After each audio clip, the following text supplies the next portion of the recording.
हरे कृष्णा। तो आज हम लोग पढ़ेंगे रामायण। हाँ, और रामायण में पिछले सत्र में हम लोगों ने पढ़ा था विश्वामित्र जी के साथ राम और लक्ष्मण निकल पड़े हैं। हाँ, राजा दशरथ और अयोध्यावासी सब लोग राम और लक्ष्मण को पीछे पीछे नगर के बाहर तक छोड़ने आए और वो लोग तब तक देखते रहे जब तक ये लोग राम लक्ष्मण और विश्वामित्र आंखों से ओझल नहीं हो गए, है ना। तो यहाँ तक हम लोगों ने पढ़ा था। आइए आगे हम लोग अब आगे पढ़ेंगे कि विश्वामित्र कहाँ लेके जाते हैं राम और लक्ष्मण को।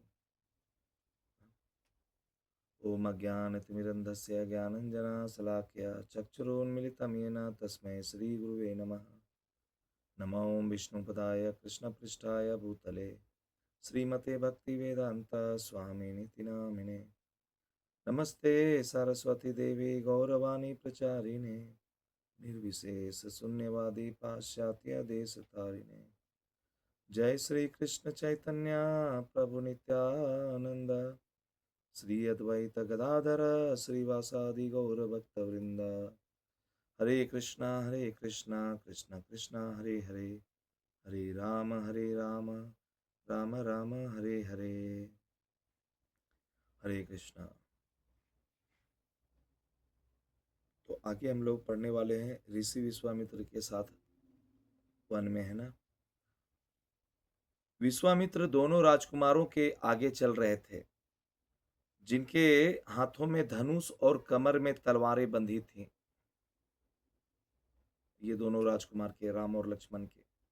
हाँ, कंधों पर बाणों के दो बड़े तरकस लिए हुए राजकुमार ऋषि के पीछे चलते हुए तीन सिर वाले सर्पों की जोड़ी जैसे लग रहे थे। उनके चमकीले आभूषणों ने उनके सांवले रंग को और भी निखार दिया था। जब पूरे आभूषण से भरे हुए थे। हाँ, और बोलते हैं सांवले रंग को और भी ज्यादा निखार दिया था। दोनों तेजस्वी बालकों ने तेजस्वी ऋषि विश्वामित्र को भी उतना ही आकर्षक बना दिया था जितना कि देवता स्कंद और गणपति अमर शिव को सुशोभित करते हैं। देवता स्कंद यहाँ पे बताया जा रहा है और गणपति अमर बोलते हैं शिव जी को जैसे सुशोभित करते हैं उसी प्रकार से राम और लक्ष्मण यहाँ पे विश्वामित्र जी को आकर्षक बना रहे हैं साथ में चल के। सरयू नदी के सुंदर दक्षिणी तट पर लगभग 12 मील की दूरी तय करने के बाद, हाँ, सरयू नदी के दक्षिणी तट की तरफ ये लोग आगे बढ़े थे। 12 मील दूरी तय करने के बाद वे पेड़ों की छाया में नरम घास के मैदान पर पहुंचे। विश्वामित्र रुके और राम और लक्ष्मण की ओर मुड़े और फिर क्या बोलते हैं, यहाँ आराम से बैठिए और शुद्धिकरण के लिए थोड़ा पवित्र जल पीजिए। राम और लक्ष्मण को बोलते हैं, अब मैं आपको बाला और अति बाला नामक रहस्यमय मंत्रों का ज्ञान कराऊंगा। विश्वामित्र जी बोल, बाला और अति बाला नाम का एक मंत्र है, उसका रहस्य का ज्ञान कराऊंगा। ये मंत्र आपको सभी प्रकार के थकान और बुखार से मुक्ति दिलाएंगे। यहाँ विश्वामित्र जी इस अतिबाला और बाला नामक मंत्र के रहस्य के बारे में बताते हैं राम और लक्ष्मण। जो वन में चलने में जो थकान है, कभी बुखार आ गई, हाँ फीवर आ गया, उससे मुक्ति दिलाने वाला ये मंत्र है। वास्तव में ये आपको भूख और प्यास से मुक्त करेंगे। ये जो मंत्र है बाला और अतिबाला, भूख और प्यास से भी मुक्त करेंगे और वृद्धावस्था को भी रोकेंगे। ऐसा ये मंत्र है। विश्वामित्र जी बोल रहे हैं कि आइए इसके बारे में हम आपको बताते हैं राम और लक्ष्मण। जब आप इन पवित्र मंत्रों का जप करेंगे तो पृथ्वी पर कोई भी युद्ध, भौतिक निर्णय या वाद विवाद में आपका समर्थ नहीं होगा। हाँ, देखिए यहाँ पे विश्वामित्र जी कह रहे हैं इन मंत्रों को आप जब जप करेंगे तो पृथ्वी पर कोई भी युद्ध, बौद्धिक निर्णय या वाद विवाद में आपका समर्थ नहीं होगा। बाला और अतिबाला समस्त ज्ञान के स्रोत हैं क्योंकि वे स्वयंभू सृष्टिकर्ता ब्रह्मा की पुत्रियां हैं। बाला और अति बाला ब्रह्मा जी की पुत्रियां हैं ये। इस प्रकार से विश्वामित्र जी बता रहे हैं राम और लक्ष्मण को एक पेड़ के नीचे रुक के जंगल में। विश्वामित्र ने भाइयों के चेहरों को देखा, दोनों भाई को, हाँ, और उनके प्रति गहरा स्नेह प्रकट हुआ। यद्यपि वे जानते थे कि वे साधारण मनुष्य नहीं थे। ये विश्वामित्र जी को पता है कि जो दोनों नन्हे बालक हैं राम और लक्ष्मण, ये कोई साधारण मनुष्य नहीं है। फिर भी वे प्रेमवश वे उनकी सेवा करना चाहते थे, उनके गुरु और मार्गदर्शक बनना चाहते थे। विश्वामित्र, उनको पता है इस राम जो हैं साक्षात नारायण हैं, लेकिन वहां पे उनकी सेवा करना चाह रहे हैं, हाँ, उनके गुरु बनना चाह रहे हैं, उनका मार्गदर्शक बनना चाह रहे हैं। राजकुमारों को भी ऋषि के प्रति उतना ही स्नेह था, दोनों राजकुमार राम और लक्ष्मण, हाँ, उस ऋषि के प्रति उतना ही स्नेह था और उन्होंने सहर्ष उनका प्रेम स्वीकार करते हुए उन्हें अपना गुरु मान लिया। देखिए, कहते हैं गुरु जब अपना कर्तव्य करता है ना, हाँ, तो फिर जो उसके शिष्य हैं वो उसको भी वो स्वीकारना चाहिए कि आप हमारे गुरु हैं, हाँ। जब गुरु सही मार्गदर्शक कर देता है, हाँ, सही मार्ग दिखाता है अपने शिष्य को, एक अंधकार में जो जीवन है उसमें दीपक जलाता है जब गुरु, हाँ, जब शिष्य को, हाँ, शिष्य के अंदर बुद्धि में तेज आती है, आध्यात्मिक जीवन में उसका प्रगति होता है, तो शिष्य ऑटोमेटिक स्वीकार कर लेता है अपने गुरु को, हाँ। केवल वो दिखाने वाला गुरु नहीं, दिखावे वाला कि हम तुम्हारे गुरु हैं या आप हमारे गुरु हैं, हाँ। गुरु बोलते हैं, गुरु वो है जो अपने शिष्य के अंधकारमय जीवन में दीपक जलाए, हाँ। हरे कृष्णा। तो ऋषि बैठे हुए राजकुमारों के पास बैठ गए विश्वामित्र, और पवित्र जल पीकर शुद्ध हो गए। फिर उन्होंने अपना दाहिना हाथ ऊपर उठाया और मंत्रों का जप करने लगा। विश्वामित्र जी वहां पे उस मंत्र का जप करने लगे, बाला और अति बाला नामक मंत्र का। प्रसन्न भाव से राम और लक्ष्मण ने ऋषि से 2 भजन ग्रहण किए। उपदेश पूर्ण होने पर वे नदी के किनारे रात्रि विश्राम करने के लिए रुके और जल पर धीरे धीरे बहने वाली ठंडी हवा का आनंद लिया, हाँ? उस नदी के किनारे रुके थे और जो हवा चल रहा था, हाँ, अब किसी भी नदी के किनारे आप बैठेंगे तो आप देखेंगे वो जो हवा चलती है वहां पे थोड़ा बहुत ठंडी ठंडी हवा आती है, उसका आनंद लिया राम और लक्ष्मण ने। भोर होने से कुछ ही समय पहले विश्वामित्र जो पूरी रात ध्यान में लीन रहे थे, हाँ, उन्होंने दोनों राजकुमारों को जगाया और उन्हें पुकारते हुए कहा, हे राम और लक्ष्मण, हे पुरुषों में श्रेष्ठ, सूर्य सूर्य पूर्वी क्षितिज के निकट आ रहा है, उठिए और स्नान कीजिए, हमें चलना है आगे, हाँ। विश्वामित्र जाते हैं, दोनों राजकुमारों को उठाते हैं। दोनों भाई तुरंत उठे और नदी में स्नान किया। प्रार्थना और ध्यान के बाद वे विश्वामित्र के पास पहुंचे और उनके चरणों में प्रणाम किया। ऋषि ने दोनों लड़कों को आशीर्वाद दिया और फिर एक और साफ दिन के सूर्योदय के साथ आगे बढ़े, है ना, एक और साफ सूर्योदय के साथ फिर वो आगे बढ़ते हैं। जल्द ही उन्हें गंगा नदी दिखाई दी और वह सरयू नदी से मिलती थी। आगे बढ़ने के बाद उनको कुछ दूर आगे जाने के बाद फिर उसको उनको गंगा नदी दिखाई देती है ना, जो जा मतलब सरयू नदी से मिलती थी। गंगा के किनारे पत्तों और मिट्टी से बने कई साधारण घर थे। गंगा के किनारे पत्ते मिट्टियां वगैरह से कुटिया तो उसी तरह बनती थी ना, तो उसी तरह से बहुत सारे साधारण घर थे जिनमें तपस्वियों का एक समुदाय रहता था। तपस्वी लोग रहते थे उसमें, उनका पूरा समुदाय रहता था। हाँ, उस मिट्टी के और पत्ते के घर में। राजकुमारों ने विश्वामित्र से उस आश्रम के बारे में पूछा। राजकुमार देखते हैं वो गंगा के किनारे सुंदर सुंदर कुटिया है, साधारण कुटिया था। हाँ, तो जब ये राम और लक्ष्मण देखते हैं, तो जिनको अभी गुरु स्वीकार किए हैं विश्वामित्र को, उनको पूछते हैं ये आश्रम के बारे में। हाँ, ऋषि को उस स्थान का इतिहास याद आ गया और वे दिल खोलकर हंसे और उन्हें वह कहानी सुनाई कि कैसे एक बार कामदेव शिव पर हमला करने यहाँ आए थे। ये कहानी अभी सुनाते हैं आगे राम और लक्ष्मण को। जैसे ही क्वेश्चन करते हैं राम और लक्ष्मण उस कुटिया के बारे में जो गंगा के किनारे स्थित, हाँ, तो विश्वामित्र जी हंसने लगते हैं और फिर बताते हैं शिव जी, हाँ, और वहां पे कामदेव का जो स्टोरी है। बहुत समय पहले प्रेम के देवता मानव रूप धारण किया था। जो प्रेम के देवता है, हाँ, मानव रूप धारण किया था। एक बार उन्होंने इतनी हिम्मत दिखाई कि अपने प्रेम के बाणों से अजय शिव पर प्रहार कर दिया।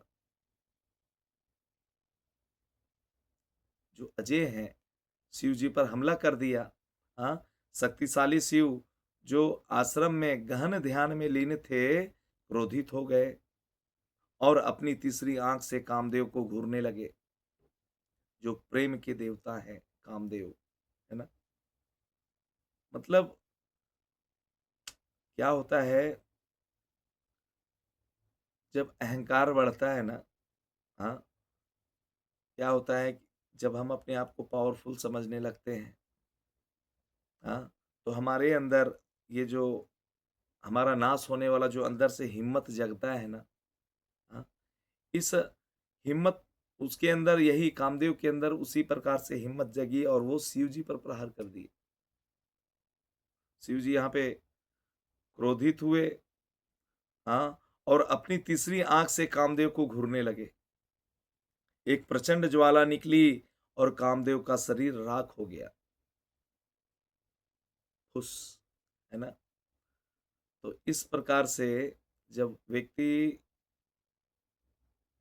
को धर्म अधर्म नहीं समझ में आता है, हाँ, ये नहीं जब अपने आप को अज्ञान में पावरफुल समझने लगता है, तो भगवान उसको फिर बताते हैं कि पावरफुल मैं हूं, है ना। पूरा उनका कामदेव का शरीर राख हो गया केवल तीसरी आंख से दृष्टि करने मात्र से। तब से कामदेव को अनंग यानी निराकार के नाम से जाना जाने लगा और उस भूमि को अंगा कहा जाने लगा, है ना। उसी समय से जब कामदेव राख हो गए थे तो उनको निराकार कहा जाने लगा, है ना। और उसी समय से उस भूमि का नाम हो गया अंगा। कथा समाप्त करते हुए विश्वामित्र ने कहा, ये सभी ऋषि महिमामय शिव के शिष्य हैं। जो भी ऋषि इस कुटिया में पड़े, तपस्वी, हाँ, सब शिव जी के शिष्य हैं। हे राजकुमारों, आइए हम यहाँ रात्रि विश्राम करें। आज यहीं रुकते हैं और इन रहस्यवादियों से वार्तालाप करते हैं। जितने भी रहस्यवादी वादी हैं वहाँ पे, तपस्वी लोग जो शिव जी के शिष्य हैं साक्षात, उनसे वार्तालाप करें। जब विश्वामित्र बोल रहे थे, तभी आश्रम में रहने वाले तपस्वियों ने दूर से ही ऋषि और राजकुमारों के आने का आभास कर लिया। तपस्वियों को कोई ऐसा नहीं है कि उनको सब कुछ आंखों के सामने दिखे तभी विश्वास होता है। उनका तपस्या मतलब इतना ये होता है, पावर होता है उसके अंदर कि उनको आभास हो गया केवल, हाँ, कि जो ऋषि विश्वामित्र हैं और दो राजकुमार राम और लक्ष्मण हमारे आश्रम में आने वाले हैं, है ना। उन्हें पहचानते ही शिव के उन उपासकों को जो स्वयं सदा विष्णु की उपासना करते हैं, हृदय में प्रसन्नता हुई और वे अपने पूजनीय अतिथियों का स्वागत करने के लिए शीघ्र ही बाहर आ गए। सत्कारपूर्ण स्वागत के बाद तीनों यात्रियों ने अपनी संध्याकालीन रस्में पूरी की। जो भी उनका दिनचर्या था, हाँ, वो पूरी की और वन के खाद्य पदार्थों से बना सादा भोजन किया। विश्वामित्र ने सभा को अतीत के नायकों और ऋषियों की प्राचीन कथा सुनाकर मनोरंजन किया।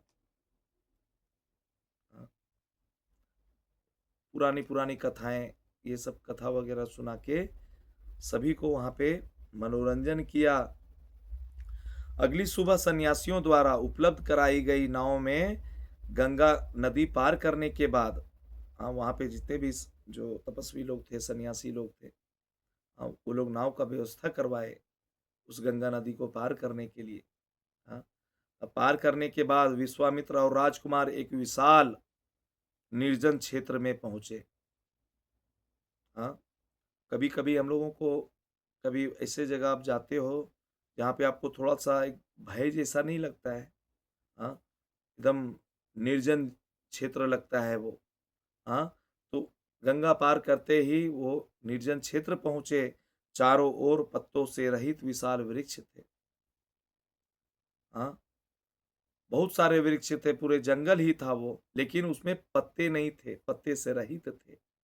हाँ, जमीन उजाड़ थी, पूरा बंजर था जमीन, और तेज हवा चल रही थी जो रेत और मलबा उड़ाकर उनके चेहरों पर मार रही थी, राजकुमारों के और ऋषि के। है ना, हवा चलती है ना, वहाँ रेत वगैरह जो उड़ती है, मतलब ऐसा एकदम बंजर था वो भूमि। हाँ, रेत उड़ रहे थे। जंगली जानवरों और गिद्धों की चीखें वहां गूंज रही थी। उस जंगल में, निर्जन वन में, हाँ, जंगली जानवर चीख रहे थे। हाँ, गिद्ध गिद्ध वगैरह चीख रहे थे। और ऊपर आकाश की काला और बादलों से घिरा हुआ था। जो आकाश काला बादलों से पूरा घिरा हुआ था, मतलब बहुत डरावना था वो वन। है ना, राम और लक्ष्मण ने चारों ओर देखा। क्या हुआ था? अब तक तो भूमि सुंदर और हरी भरी थी। हाँ, राम ने विश्वामित्र से पूछा, आगे का यह जंगल दुर्गम और डरावना प्रतीत होता है।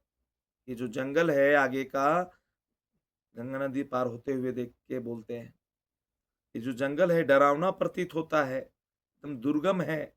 हाँ, यह कौन सी भूमि है? यहाँ खूंखार शिकारी जानवर रहते हैं और जो इतनी भयानक दिखती है, ये कौन सी भूमि है? राम और लक्ष्मण जब विश्वामित्र जी के साथ में निकले, हम्म, एक शिष्य को भी ऐसा ही होना चाहिए, कोई कंफ्यूजन नहीं होना चाहिए। कोई भी आपको कंफ्यूजन है, साथ में आपके गुरु हैं, क्वेश्चन करके उनसे क्लियर हो जाइए। हाँ, ये चीज हमको इस विश्वामित्र और भगवान राम और लक्ष्मण के वार्तालाप से हमें समझना चाहिए। राम और लक्ष्मण गुरु स्वीकार लिए हैं विश्वामित्र जी को, और जितने भी रास्ते में जो भी उनको कोई आश्चर्य चीज लग रहा है देखने में, उन चीजों के बारे में, हाँ, जैसे गंगा है और भी पीछे नदी के बारे में, उस कुटिया के बारे में पूछते हुए जा रहे हैं, ये क्वेश्चन करते हुए जा रहे हैं। है ना, तो इस खूंखार जंगल के बारे में पूछते हैं। हाँ, उस भयावह दृश्य को भी देखकर मुस्कुराते हुए विश्वामित्र ने उत्तर दिया।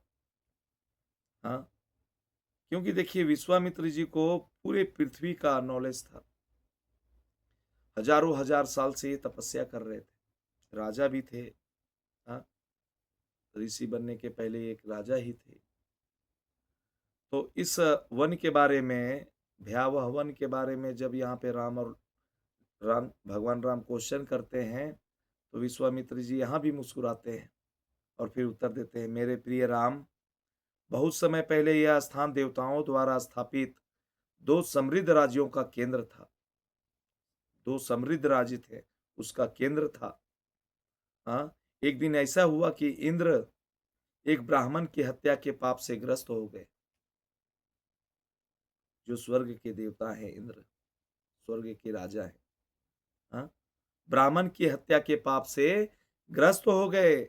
अपवित्रता से ग्रस्त होकर इंद्र ने ब्राह्मणों में श्रेष्ठ माने जाने वाले शक्तिशाली ऋषियों की शरण ली। हाँ,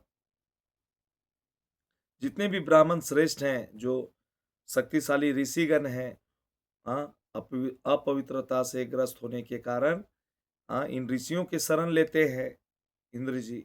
ये यहाँ पे विश्वामित्र बता रहे हैं राम लक्ष्मण। उन्होंने शुद्धिकरण के अनुष्ठान किए और गंगा जल से उनके शरीर को स्नान कराया। वो जितने भी ऋषिगण हैं, हाँ, इंद्र जी को गंगा जल से स्नान कराया, बहुत सारे अनुष्ठान किए। जो इस भूमि पर गिरा था, हाँ, अपनी अशुद्धियों को ग्रहण करने के कारण इस भूमि में प्रसन्न होकर इंद्र ने इसे आशीर्वाद देते हुए कहा, यहाँ दो महान राज्य उठेंगे जो अनेक वर्षों तक फलेंगे फूलेंगे और मलादा और करुणा के नाम से जाने जाएंगे। दो राज्य, मलादा और करुणा। वो ऋषि लोग इंद्र जी को आशीर्वाद देते हुए बोलते हैं, इस जगह पे दो महान राज्य उठेंगे, मलादा और करुणा। हाँ, और बोलते हैं अनेक वर्षों तक फलेंगे फूलेंगे ये जो जगह है। विश्वामित्र जब बोल रहे थे तब दल एक घने जंगल के किनारे रुक गया। ये तीनों रुक गए। आगे का रास्ता लगभग पूरी तरह अंधेरे में डूबा हुआ था। जंगल से भयानक आवाजें आ रही थीं। ऋषि ने भाइयों को उस भूमि के बारे में बताना जारी रखा। विश्वामित्र जी, हाँ, डरावना था, भयानक था। चलते हुए आगे का जो मार्ग था वो भी पूरा अंधेरा था, है ना। अंधेरे होने के कारण बहुत डरावना लग रहा था। लेकिन चलते चलते उस भूमि के बारे में बताना जारी रखा विश्वामित्र जी ने। इंद्र द्वारा नगरों की स्थापना के कुछ समय बाद, हाँ, बता रहे हैं, आगे कंटिन्यू कर रहे हैं। जब इंद्र द्वारा नगरों की स्थापना के कुछ समय बाद, कौन से नगर? जो अभी हम लोग पीछे बोले थे, मलादा और करुणा, हाँ, जो वहां के ऋषि लोग आशीर्वाद देते हुए बोले थे। हाँ, स्थापना के कुछ समय बाद उस क्षेत्र में ताटका नाम की एक यक्ष स्त्री आई, राक्षसनी थी। हाँ, वो आई जो 1000 हाथियों के बराबर शक्तिशाली थी, है ना, और अपनी इच्छा अनुसार कोई भी रूप धारण कर सकती थी। वो स्त्री जो राक्षसी थी, ताटका नामक, हाँ, वह मरीच की माता थी। मरीच और साबू सुबाहु जो पीछे अभी उनको दंडित करके आए ना राम, उसके बारे में बता रहे हैं। वो मरीच की माता थी जिसने अब विश्वामित्र के आश्रम पर आक्रमण किया था।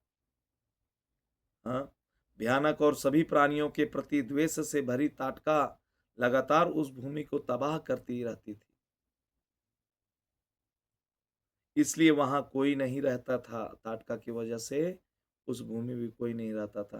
हालांकि यह कभी समृद्ध शहरों का स्थान था। एक बार, मतलब एक समय ऐसा था कि ये बहुत समृद्ध था ये शहर, हाँ, लेकिन अब वहां पहुंचना भी लगभग असंभव था।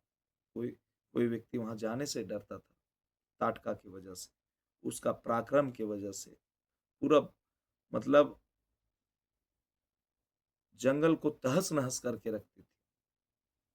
राजकुमारों की ओर मुड़ते हुए विश्वामित्र ने कहा, दुष्ट ताटका के नाश का समय आ गया है। तुम दोनों राजकुमार मेरे साथ उस स्थान पर चलो जहां वह रहती है, हाँ, उसे ढूंढो और तुरंत उसका अंत कर दो। ऋषि विश्वामित्र कह रहे हैं राम और लक्ष्मण को, कि उसको मार दो। उस जगह पे हम लोग चलते हैं, उसको आप लोग ढूंढिए और उसको, इस ताटका नामक जो राक्षसी है, इसको मार दीजिए। राम ने मुस्कुराते हुए उत्तर दिए, हे ऋषि, स्त्री होकर ताटका के पास इतनी शक्ति कैसे हो सकती है?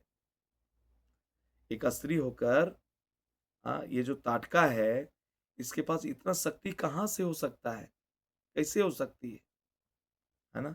यहाँ पे भगवान राम क्वेश्चन करते हैं राजा विश्वामित्र से, ऋषि विश्वामित्र से, है ना।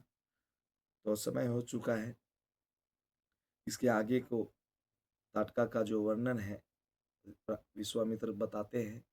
इसको हम लोग कल जानेंगे, अगले सत्र में जानेंगे। तो आज हम लोगों को यही रुकना पड़ेगा। हरे कृष्ण। वाञ्छाकल्पतरुभ्यश्च कृपा सिन्धुभ्य एव च पतितानां पावनेभ्यो वैष्णवेभ्यो नमो नमः। अनंत कोटि वैष्णव वृंद की जय। जगत गुरु श्रील प्रभुपाद की जय। निताई गौर प्रेमानंदे। हरि हरि बोल।